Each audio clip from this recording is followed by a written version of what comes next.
నమస్కారం అండి. ఇవాళ కౌంటింగ్ ఏజెంట్స్కి మనము ఆ రోజు జరగబోయే దాని గురించి చెప్తున్నాను.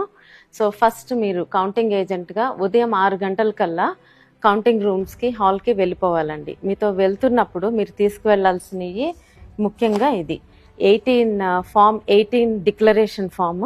ఇక్కడ మీరు ఆ రిటర్నింగ్ ఆఫీసర్ దగ్గర సంతకం చేయాల్సి ఉంటుంది. సో ఈ ఫామ్ తీసుకువెళ్ళండి. తర్వాత మీకు ఐడి ఇస్తారు, ఐడి బ్యాడ్జ్ అదొకటి. తర్వాత Aadhaar or any photo ID, అలాగే ఒక బుక్లెట్ను పెన్ మీరు నోట్ చేసుకోవడానికి. మీ దగ్గర 17C ఫామ్స్ ఉంటే గనక పోలింగ్ బూత్వి అవి ఇవన్నీ తీసుకోండి. ముందే భోంచేయండి, టాబ్లెట్స్ తీసుకొని లోపలికి వెళ్ళండి. సెల్ ఫోన్స్ తీసుకువెళ్ళొద్దు. ఒకసారి కౌంటింగ్ ఏజెంట్స్ మీరు లోపలికి వెళ్ళాక బయటికి రావడానికి ఉండదు.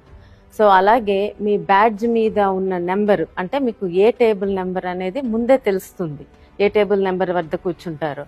సో మీరు ఆ టేబుల్ దగ్గరే కూర్చోవాలి, ఇంకెక్కడికి తిరగడానికి ఉండదు. సో ఇప్పుడు లోపలికి వెళ్ళాక కౌంటింగ్ హాల్ సెటప్ గురించి చెప్దాం. సో మీరు లోపలికి సైన్ చేసి వెళ్ళాక ఇలా హాల్లోకి వెళ్ళాక ఇదంతా రెడ్ కలర్ లో ఉన్నది ఫెన్స్ ఉంటుందండి. అంటే దీని లోపల ఓన్లీ ఎలక్షన్ కమిషన్ అపాయింట్ చేసిన వ్యక్తులు మాత్రమే ఉంటారు. మీరు కౌంటింగ్ ఏజెంట్ గా కూర్చునేది ఈ ఫెన్స్ బయట. ఇక్కడ చైర్స్ ఉంటాయి మీకు. మీ టేబుల్ నెంబర్ ఏదో చూసుకోండి, ఇలా 1 2 3 దాని ఎదురుగా వెళ్ళి అక్కడ కూర్చోవాలి. సో ఫస్ట్ రోలో జాతీయ పార్టీలకు సంబంధించిన వాళ్ళు కూర్చోవచ్చు, సెకండ్ రోలో స్టేట్. సో ఇక్కడ కూర్చుని మీరు నోట్ చేసుకుంటారు ప్రక్రియ అయ్యే వరకు. సో నెక్స్ట్ వచ్చేసి ఇక్కడ 14 టేబుల్స్ ఉంటాయి. సో ఇది ఎమ్మెల్యే సెటప్ ఒకటి ఉంటుంది, ఎంపీకి ఒక కౌంటింగ్ హాల్ ఉంటుంది. సో 2 కౌంటింగ్ హాల్స్ ఉంటాయి. సో ఎక్కడైనా సరే 14 టేబుల్స్ ఉంటాయి. ఈ 14 టేబుల్స్ లో ఒక్కొక్క టేబుల్ వద్ద మీకు ఒక కౌంటింగ్ సూపర్వైజరు, కౌంటింగ్ ఆఫీసరు, ఒక అబ్జర్వర్ ఉంటారన్నమాట. అలాగే ఒక రిటర్నింగ్ ఆఫీసర్ ఉంటారు, ఒక అసిస్టెంట్ రిటర్నింగ్ ఆఫీసర్, మన ఏజెంట్, ఇంకొక ఏజెంట్. ఇక్కడ ఈ అసిస్టెంట్ రిటర్నింగ్ ఆఫీసర్ దగ్గర కూడా ఎమ్మెల్యేను, ఎంపీ ఏజెంట్స్ ఉంటారు. అలాగే మీకు పోస్టల్ బ్యాలెట్స్ అది జరుగుతుంటే అదే పోస్టల్ బ్యాలెట్ టేబుల్ దగ్గర కూడా మన ఏజెంట్, ఎమ్మెల్యే గాని ఎంపీ ఏజెంట్ గాని ఉంటారు. సో ఇది సెటప్. ఇప్పుడు కౌంటింగ్ ప్రక్రియ గురించి అండి. సో మొదట కౌంటింగ్ అనేది పోస్టల్ బ్యాలెట్స్ తో మొదలవుతుంది. మీకు 7 నియోజకవర్గాలు ఉన్నాయనుకోండి, ఒక పార్లమెంట్ పరిధిలో 7 కౌంటింగ్ హాల్స్ ఉంటాయి. అలాగే ఎమ్మెల్యేవన్నీ విడిగా జరుగుతాయి, ఒక హాల్లో జరుగుతుంది. ఎంపీ కౌంటింగ్ విడిగా జరుగుతుంది. సో పోస్టల్ బ్యాలెట్స్ ఒక ఎమ్మెల్యేకి అదే హాల్లో పక్కన కొన్ని టేబుల్స్ వేస్తారు, అంటే ఒక 4-5 టేబుల్స్ వేసి పోస్టల్ బ్యాలెట్ కౌంటింగ్ జరుగుతుంది. పోస్టల్ బ్యాలెట్స్ ఆర్ఓ ఆఫీసర్ ఆధ్వర్యంలో జరుగుతుంది. అలాగే మన ఏజెంట్స్ కూడా ఉంటారు అక్కడ. సో అది ఒక జరిగిన మొదలుపెట్టిన అరగంటకి 30 నిమిషాల తర్వాత ఈవీఎం మెషిన్ కౌంటింగ్ స్టార్ట్ అవుతుంది. సో ఇప్పుడు ఆ ఈవీఎం మెషిన్ కౌంటింగ్ ఎలా ఉంటుందో చూద్దాము.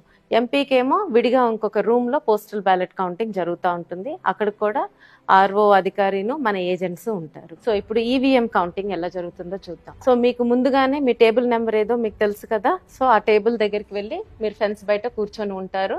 ఇక్కడ సెటప్ ఇలా ఉంటుంది. ఇదిగోండి టేబుల్, ఉదాహరణకి టేబుల్ 1. ఈ టేబుల్ 1కి పోలింగ్ బూత్ 1 నుంచి 1వ కంట్రోల్ యూనిట్ వస్తుంది ఫస్ట్. ఇది ముందుగానే నిర్ధారించబడి ఉంటుంది, ఏ పోలింగ్ బూత్స్ నుంచి వస్తాయి టేబుల్ 1కి అనేది.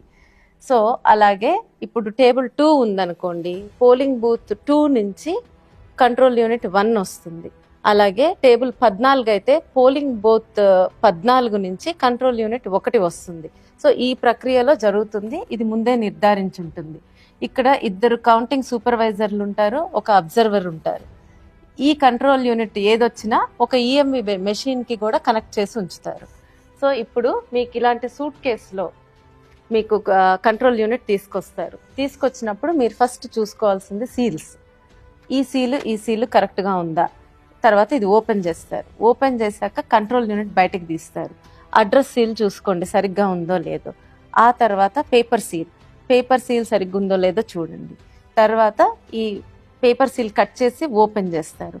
ఓపెన్ చేసినాక ఇక్కడ మనకి గ్రీన్ సీల్ ఉంటుంది. ఈ గ్రీన్ సీల్ ముఖ్యమైనది. ఈ గ్రీన్ సీల్ కరెక్ట్ గా ఉండాలి. ఇది కనుక బ్రేక్ అయి ఉంటే మీరు వెంటనే రిటర్నింగ్ అధికారికి, ఆర్ఓకి తెలియజేయండి. సో ఆ గ్రీన్ సీల్ కూడా కరెక్ట్ గానే ఉందనుకోండి, అప్పుడు మీకు మెషిన్ ఆన్ చేస్తారు. మెషిన్ ఆన్ చేశాక రిజల్ట్ బటన్ నొక్కే ముందు మీకు ఈ సూట్ కేసు ఉంది కదా, దానిలో 17C బయటికి తీస్తారు. బయటికి తీసి మీకు క్లియర్గా ఇక్కడ చదువుతారు. ఇది తీసినప్పుడు మీ దగ్గర కూడా 17C ఫామ్ ఉండాలి, మీరు పోలింగ్ డేట్ నుంచి తెచ్చుకున్నది. అది లేకపోతే మీకున్న పేపర్లో ఆ ఇన్ఫర్మేషన్ ఉంటే గనక మీరు దాన్ని సరిచూసుకోండి. ఇక్కడ ముఖ్యంగా పోలింగ్ బూత్ నెంబర్ చదువుతారు, అది చూసుకోండి. ఆ తర్వాత నెక్స్ట్ కంట్రోల్ యూనిట్ నెంబర్ చదువుతారు, అది కూడా మీతో సరిగ్గా ఉందో లేదో చెక్ చేసుకోండి మీ దగ్గర ఉన్న 17Cలో.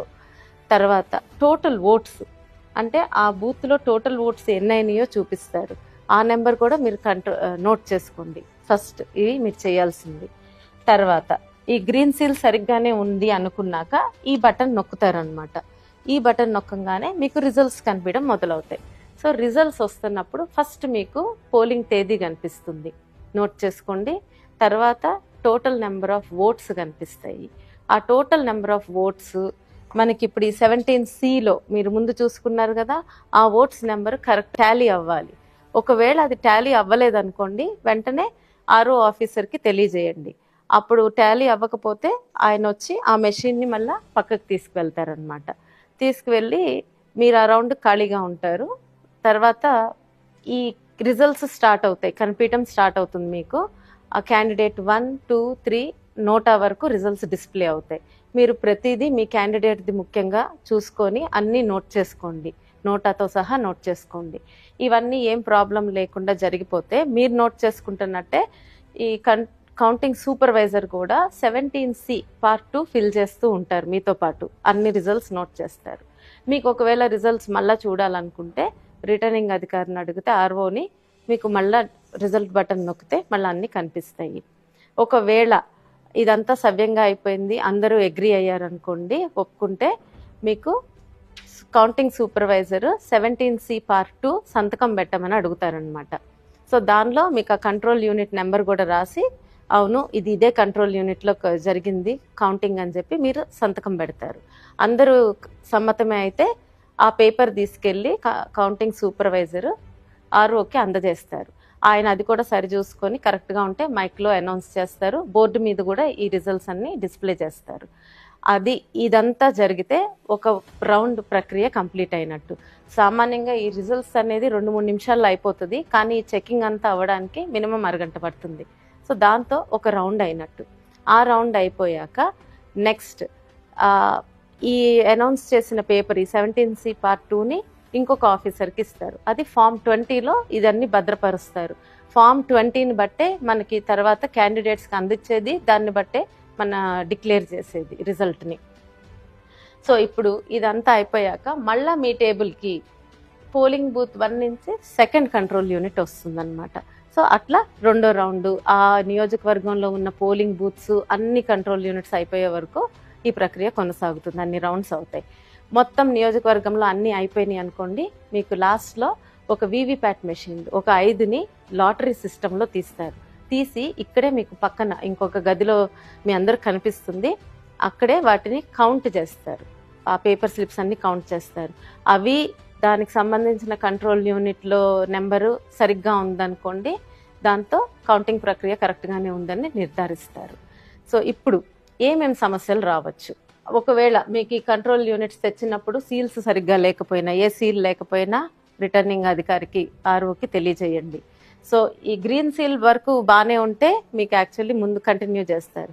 ఒకవేళ గ్రీన్ సీల్ బ్రేక్ అయి ఉందనుకోండి, ఆర్ఓకి తెలియజేయండి. ఆయన అది తీసుకువెళ్ళి ఆ కంట్రోల్ యూనిట్ తీసుకువెళ్ళి దానికి సంబంధించిన వీవీప్యాట్ మెషిన్ని తెప్పిస్తారు. అదంతా ఈ కౌంటింగ్ అయిపోయాక చేస్తారు. లాస్ట్లో తెప్పించి దానిలో స్లిప్స్ కౌంట్ చేసుకుంటారు. తర్వాత ఇది ఆన్ అవ్వలేదు, మీరు ఆన్ బటన్ నొక్కినా కూడా కంట్రోల్ యూనిట్ ఆన్ అవ్వలేదు, ఆర్ఓకి తెలియజేయండి. ఆయన బ్యాటరీ తీసుకొచ్చి పెడితే అది ఆన్ అయితే కౌంటింగ్ కంటిన్యూ అవుతుంది. లేదు అది వేసినా కూడా ఆన్ అవ్వలేదు అనుకోండి, కంట్రోల్ యూనిట్ని పక్కకు తీసుకెళ్ళి పెడతారు. సేమ్ మళ్ళీ వీవీప్యాట్ మెషిన్తో స్లిప్స్ కౌంట్ చేస్తారు. రెండవది మీకు టోటల్ ఓట్స్ 17C ఫామ్ మీద టోటల్ ఓట్స్ కౌంటింగ్ కంట్రోల్ యూనిట్లో టోటల్ ఓట్స్ తేడా ఉందనుకోండి, అంటే ఎక్కువ ఉన్నాయనుకోండి కంట్రోల్ యూనిట్లో, అంటే మాక్ రిజల్ట్స్ ఏమన్నా ఇరేజ్ చేసి ఉండకపోవచ్చు. ఆ యూనిట్ని కూడా తీసుకువెళ్ళి రిటర్నింగ్ అధికారి ఆర్ఓ టేబుల్ మీద పెడతారు. దానికి సంబంధించిన వీవీప్యాట్ మెషిన్ని కూడా తెచ్చి దానిలో ఉన్న బ్లాక్ ఎన్వలప్లో పాతవి ఉంటాయి మాక్ రిజల్ట్స్, అవి కౌంట్ చేసి దాని వరకు సబ్ట్రాక్ట్ చేస్తారనమాట. అప్పుడు రిజల్ట్ అనౌన్స్ చేస్తారు. ఇవన్నీ మీకు ఆర్ఓ టేబుల్ దగ్గర ఉన్న మన ఏజెంట్ చూసుకుంటారు. ఏం ఇష్యూ